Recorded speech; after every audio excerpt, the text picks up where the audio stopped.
Hey, this is Stuart Smith from Stuart Designs, and I paint monsters at haunted attractions all over the world. Come on and join me.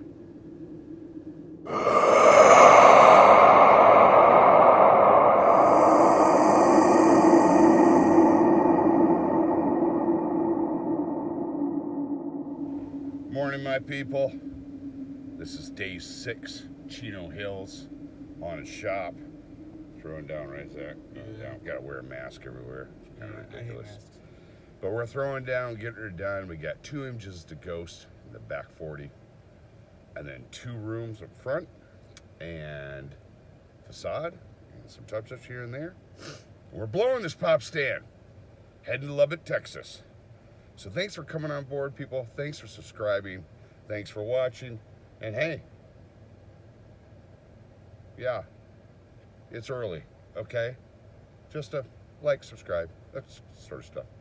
And we'll see you in the next video. You take care. We want to go home. Yes. Oh, on an updated note, we are going to be able to sit there and throw you some pictures of stuff that are totally in black light without the white house lights on. So I'm going to throw some of those in the video as well. So enjoy.